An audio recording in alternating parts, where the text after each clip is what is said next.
dalam tempat di mana depan mata kita manusia seperti kita akan dibakar dan dihukum. Kita akan mulai teman-teman sekalian dengan membaca dan mentadabburi firman Allah Subhanahu wa taala tentang dahsyatnya di mahsyar itu, ya. Pada saat terjadi hari kebangkitan. Anda bisa lihat dalam surah Al-Hajj, ya. Ayat 1 dan ayat 2-nya. Surah Al-Hajj ayat 1 sampai ayat 2. A'udzu billahi minasyaitonir rajim. Bismillahirrahmanirrahim. Ya ayyuhan nasu ittaqu rabbakum. Inna zalzalatas sa'ati syai'un 'azim. Hai manusia, bertakwalah kepada Tuhanmu. Sesungguhnya kegoncangan hari kiamat itu adalah suatu kejadian yang sangat besar. Dahsyat. Ayat pertama Allah ingatkan, artinya setiap orang baca surah Al-Hajj maka akan langsung diingatkan dengan potongan ini tentang dahsyatnya hari kiamat. Dahsyatnya hari kebangkitan. Karena sekarang kita tidak melihat apapun dari hasil perbuatan kita. Apakah amal baik atau amal buruk. Tapi di hari kiamat nanti semuanya akan nampak. Allah akan lihatkan di depan mata kita semua hasil dari perbuatan kita. Kalau baik kita akan gembira. Ya, kita akan gembira, kita akan senang, kita akan merasa puas dan akan mendapatkan balasan yang tidak bisa dinilai oleh penilaian apapun di mata manusia, itu surga. Dan kalau seseorang melakukan perbuatan kejahatan yang apalagi kekafiran, ya kemusyrikan, kemunafikan, dan mereka akan kekal dalam api neraka, ini penyesalan abadi bagi mereka. Karena Allah akan perlihatkan bagi mereka pada saat itu, ya, bagaimana siksanya di mahsyar sendiri dengan tenggelam oleh keringat mereka sendiri, dan juga plus mereka akan dimasukkan ke dalam api neraka. Dan ini dahsyat sekali. Allah sendiri sebagai penciptanya menggambarkan itu. Anda perhatikan terjemahannya, hai manusia. Mau orang beriman atau orang kafir dipanggil oleh Allah SWT. Sebelum kalian menghadapi kematian, bertakwalah kepada Tuhanmu. Maksudnya patuhi dia, beriman kepadanya. Yang diperintahkan kerjakan, yang dilarang jauhi, yang halal nikmati, yang haram tinggalkan. Sesungguhnya kegoncangan pada hari kiamat. Qiyam artinya hari kebangkitan. Di mana kita dibangkitkan dari kuburan, lalu kemudian akan diperlihatkan hasil amal-amal kita semuanya, baik atau buruk. Kata Allah SWT, kegoncangan pada hari kiamat itu suatu kejadian yang sangat dahsyat. Dahsyat bagi siapa? Yang dipanggil oleh Allah, manusia di sini. Bagi Allah tentu biasa saja, tapi bagi manusia sangat dahsyat. Allah sudah ingatkan kita. Allah gambarkan di ayat 2-nya. Apa yang sedang terjadi di sana? Yauma tarawunaha tazhalu kullu murdi'atin amma arda'at wa tada'u kullu dhati hamlin hamlaha wa tara an-nasa sukara wa ma hum bisukara walakinna 'adzaballahi syadid. Ingatlah, maknanya ingat, pelajarilah, karena kan kita belum mengaluinya. Makna ingat dalam Al-Quran seperti ini adalah pelajarilah. Pada hari itu ketika kamu melihat kegoncangan yang membuat lalailah semua wanita yang menyusui anaknya dari anak yang disusuinya. Ya, Anda bisa bayangkan kalau seorang wanita sedang menyusui anaknya dan anaknya lagi sangat haus, maka tidak akan pernah ada yang bisa merebut anak tersebut atau bayi tersebut dari ibunya. Walaupun ibunya lemah, dia akan terus membela anaknya walaupun dia harus mati demi anaknya. Allah menggambarkan poin pertama itu. Pada saat itu ibu yang menyusui pun melepaskan anaknya. Dan gugurlah kandungan semua wanita yang hamil. Ini kan harus ada kegoncangan besar terjadi, baru kemudian terjadi keguguran, ya. Stres yang tinggi, ya. Sesuatu yang membuat memang perut bergoncang atau tubuh yang sangat kuat, ya, sehingga akhirnya keguguran. Ya. Terjadi juga itu. Dan kamu melihat manusia dalam keadaan mabuk. Padahal sebenarnya mereka tidak mabuk. Sempoyongan semuanya manusia pada saat itu. Karena goncangan jiwa yang sangat luar biasa. Ketakutan mereka karena neraka depan mata mereka. Tapi karena azab Allah sangat keras. Maksudnya di sini neraka yang dinampakkan sangat keras. Ini dikuatkan dengan sebuah hadis yang disebutkan oleh Nabi SAW dalam hadis yang sahih. Ya. Diriwayatkan oleh Imam Muslim. Yu'ta bi jahannam yawmal qiyamah wa 'alaiha 70,000 zimam. Akan didatangkan pada hari kiamat nanti itu neraka yang ditarik dengan 70.000 rantai. Ma'a kulli zimamin 70,000 malak yajrunaha. Dan di setiap satu rantai ada 70.000 malaikat yang menariknya. Anda bayangkan dahsyatnya bangunan neraka itu. Neraka juga bukan bangunan biasa seperti yang kita bayangkan teman-teman sekalian. Yang kita bangun, tembok, ya, pintu. Tidak bisa berbicara apa-apa dengan kita. Neraka adalah ciptaan Allah SWT yang memiliki leher. Memiliki lisan, bisa berbicara. Menghardik orang-orang yang masuk ke dalamnya. Kata Nabi SAW akan keluar nanti leher dari dalam neraka. Lalu mengatakan, aku dipersiapkan untuk para pembangkang dan orang-orang yang sombong. Dari neraka itu memang tempat siksa. Dalam sebuah hadits Bukhari juga disebutkan, kalau neraka sama surga ya berdialog satu sama yang lain. Surga mengatakan, kenapa mayoritas yang masuk di dalam ke orang-orang miskin, orang yang lemah. Kemudian neraka mengatakan, kenapa yang masuk dalam antara orang-orang yang pembangkang, orang-orang yang jahat semuanya.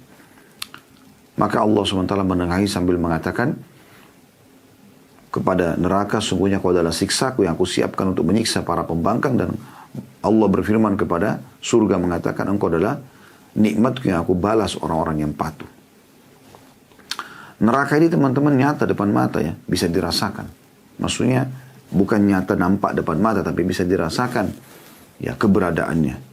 Banyak hadis yang menjelaskan masalah itu, diantaranya hadis-hadis yang sahih tentunya. Kata Nabi SAW, kalau kalian sedang demam, dinginkanlah. Sesungguhnya demam itu dari luapan panasnya neraka, dinginkanlah dengan air. Juga dalam riwayat yang dihasankan oleh para ulama, dan ini sudah kami bedah, hadisnya panjang lebar, di bedah buku, Anda juga bisa lihat di playlist YouTube. Rasulullah SAW bercerita tentang surga dan neraka.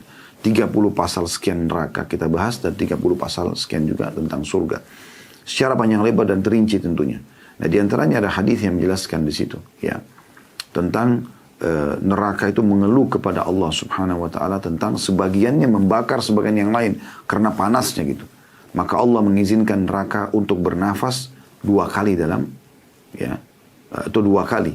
Sekali yang kalian dapatkan, kata Allah SWT, kata Nabi SAW dalam hadis ini, sekali yang kalian dapatkan pada saat panas yang sangat, dan sekali kalian dapatkan pada saat dingin yang sangat. Itu semua luapan api neraka. Semuanya itu menyiksa tentunya.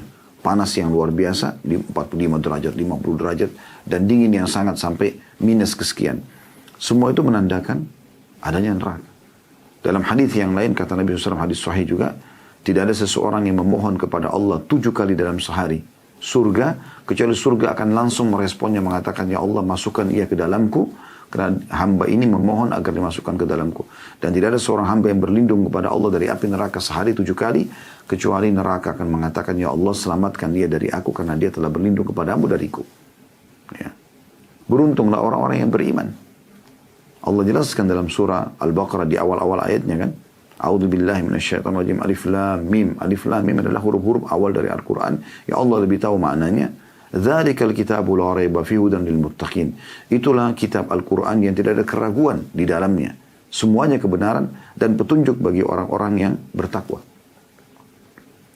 Alladzina yu'minuna bil ghaibi wa yuqimuna as-salata wa mimma razaqnahum yunfikun. Yaitu mereka yang mengimani yang gaib.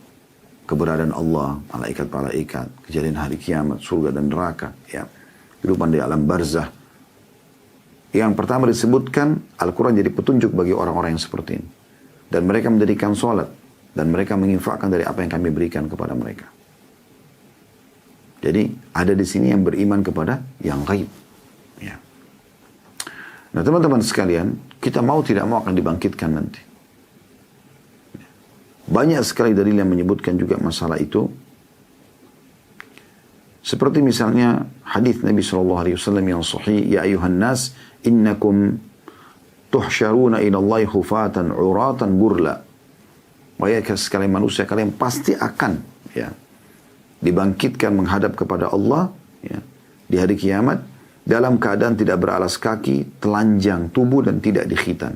Dan pada saat itu tentu akan diberikan pakaian setelah itu ya. Karena Nabi SAW mengatakan dalam hadis yang lain, orang yang pertama diberikan pakaian adalah Ibrahim AS.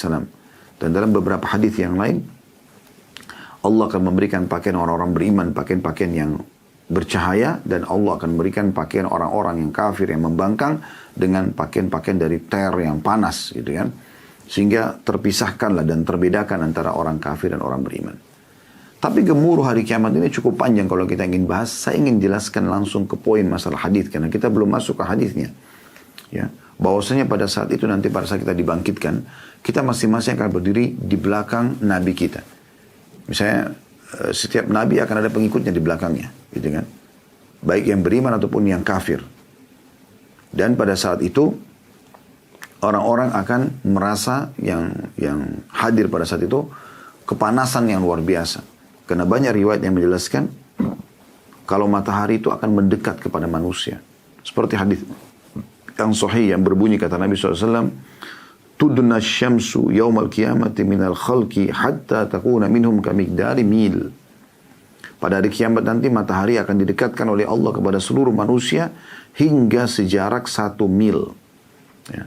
Ada riwayat lain, seorang perawi hadis dari sahabat mengatakan, saya tidak tahu 1 mil ini apakah jarak perjalanan, ya, atau memang mil yang dimaksud adalah orang Arab itu biasa kalau ingin menggunakan celak mata, ada kayu atau sekarang mungkin bahannya sudah dari plastik misalnya, yang biasa atau dari besi ya, biasanya dimasukkan ke dalam celak mata kemudian dioleskan ke mata. Nah, pas pada saat mau oleskan ke mata ini dikatakan oleh orang Arab ini mil, pendekatan mil.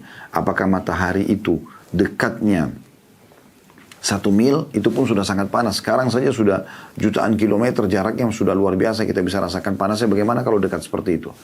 Dan ada juga mengatakan lebih dekat. Bahkan seperti dekatnya mata. Ya.